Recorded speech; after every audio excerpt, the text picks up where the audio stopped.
Welcome back to School of Science. In the previous session, we discussed about a topic that is classification. So in today's session, we'll continue the classification by learning about the concept taxonomy. The topics that are covered in this session are taxonomy, nomenclature, binomial nomenclature, and we learn about the rules for binomial nomenclature. Animals are never bothered about their name or their scientific status in this world. In the same way, the pets we rear in our house also do not bother about their scientific status or their name. It is us who give a name to our pet in order to identify or to recognize. In the same way, it is the biologist who found the need to classify the animals because of diversity of life. Earth consists of millions to billions of species.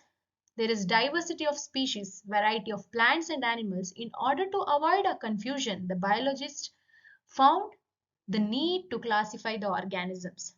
So, out of 5 to 30 million species, almost 1.7 million organisms have been described and named scientifically till date.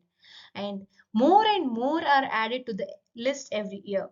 Every year, the scientists undergo research and adds many more species to the list. So it is difficult to study these animals in detail. To make their study easy, they are grouped or classified. By classifying the organisms or by grouping the organism, it is very easy to do our research or for our study. Now let's see what is taxonomy. In Greek, taxis means arrangement, nomos means law.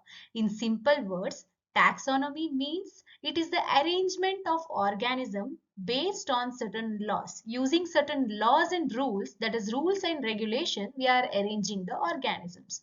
So the definition of taxonomy is it is the science of identification, naming and classification of organisms. So, first we identify the organism, then we classify the organism into different categories, and then we name the organism. This is called as taxonomy. It is the science of identification, naming, and classification of organism. This classification or the taxonomy is studied mainly under two branches, that is the nomenclature, that is naming of organisms, and systematics, that is the placing of organism. Now let us study the nomenclature in detail. Nomenclature. In Latin, nomen means name and colere means call. In simple words, nomenclature means it is the naming of organism. Here, the naming of organism is done by giving two types of name. One is the common name and other is the scientific name. So every individual will have a common name and a scientific name. So common name is also called as vernacular name. So common name is given to an organism in specific language and region from a long period of time. So this common name is nothing but it is a name that is given to a species or an organism in a particular area, particular region in particular language from a long period of time. So, for example, we'll take an example of a cat. In English, this organism is called as cat, and in Kannada, we call it as Bekku and Billy in Hindi. So, it has different common name in different region that is called as the vernacular name. So this common names in science may create confusion in learning because some same organisms will have different names. So the internationally accepted scientific names will come to our rescue. Coming to the scientific name, here scientific name represents the specific organism that is present in every part of the world. The specific name or the scientific names were taken from the Greek and Latin language only. But now it is derived from Latin language because Latin language is considered as dead language. Since it is a dead language, the spellings or form will not change over a period of time. Hence, now the scientific names are derived from Latin languages. The scientific names are given according to the rules that are framed by the following. International Code for Botanical Nomenclature. This is for plants. Botanical in the sense it is for plants. For plants, we follow the rules that are given by International Code for Botanical Nomenclature, that is ICBN. In order to name an animal, name any animal, we follow the rules that are framed by International Code for Zoological Nomenclature. To name the bacteria, we follow the rules from International Code for Bacteriological Nomenclature, that is ICNB, International Code for Nomenclature of Bacteria.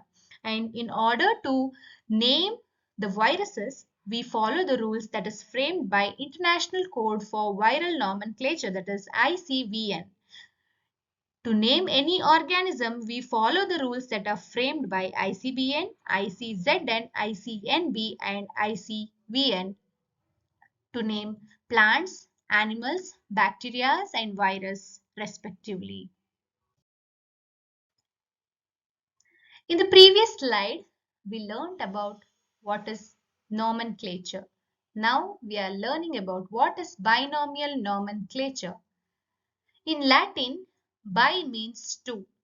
In Greek, nomos means name. So in simple words, we can say that binomial nomenclature means it is the naming of organisms with two names. Here we give two names to the organism. That is, binomial nomenclature means it is the naming of organisms with two names. The first is the genus name and the second is the species name.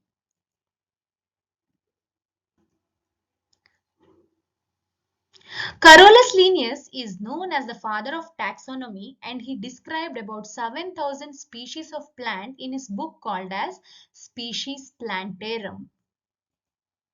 So he is Carolus Linnaeus and he is the father of taxonomy.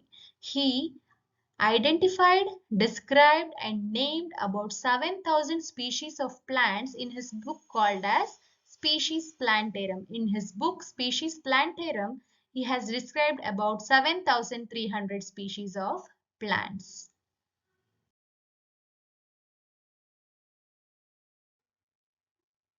So it was Carolus Linnaeus, who is called as the father of taxonomy, put forward the concept of naming of each organism with two Latin names. That is, one is the genus name and the other is the species name.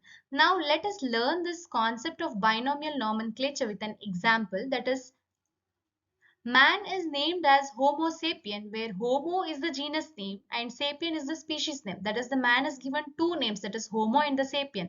This system of naming of an organism or a species with two names is called as binomial nomenclature. So here the man is given the name as Homo sapien. Homo is the genus name and sapien is the species name, and it consists of two names, and this is called as binomial nomenclature.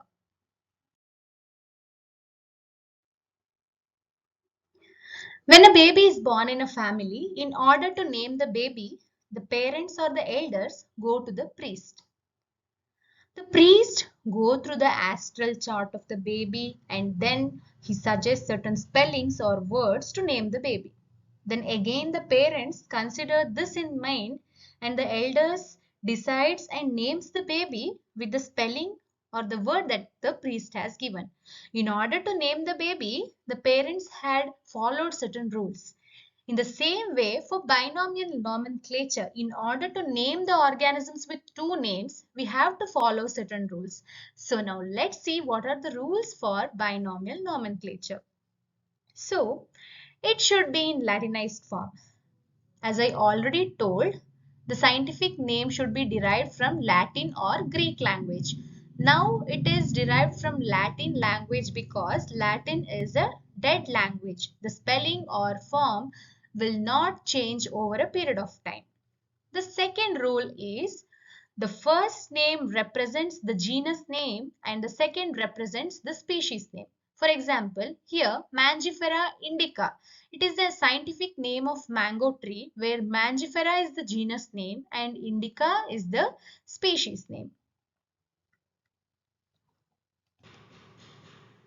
The third rule is First letter of the genus name should be capital and the first letter of species name should be in small letter. Often abbreviated using only the first initial. For example, here Mangifera indica is the name of mango plant, where here while writing the genus name should start with the first letter of genus name should start with the capital letter. It should start always with a capital letter, and the species name, the first name of the species name should always start with the small letter. And we can also write in the form like this. That is, we write as Mangifera indica as M dot indica, where M means it is Mangifera indica. So M should be in capital and indica I should be in small letter. When handwritten, genus and species name are underlined separately. When we are writing any scientific name, the genus name and the species name should be underlined separately. So, Mangifera should be underlined separately and Indica should be underlined separately. If printed, it should be typed in italics. If we are writing, that's if we are printing the scientific name, then it should be in the form of italics. We should use the font italics. Now we can see the example. Coconut plant can be written as Cocos nucifera. Here you can see the C starts with capital letter. The genus name's first letter starts with capital letter, and nucifera, which is the species name, its first letter starts with small letter. And here you can see we are underlined separately. The cocos and nucifera is underlined separately, and when typed, it is typed as cocos nucifera in the font italic. So these are some of the rules for binomial nomenclature. That is, it should be in Latin language. First name will be the genus name and the second name will be the species name. First letter of the genus name should be in the capital and the first letter of species name should be in small letter, and it can be abbreviated as M indica. When we are writing in hand, writing in the book, the genus name and the species name should be underlined separately, and if in case we are printing, it should be typed in italics. So here are some list of scientific names of some species along with their common names. You can go through this. For more such concepts, please do follow School of Science 5-6. Thank you.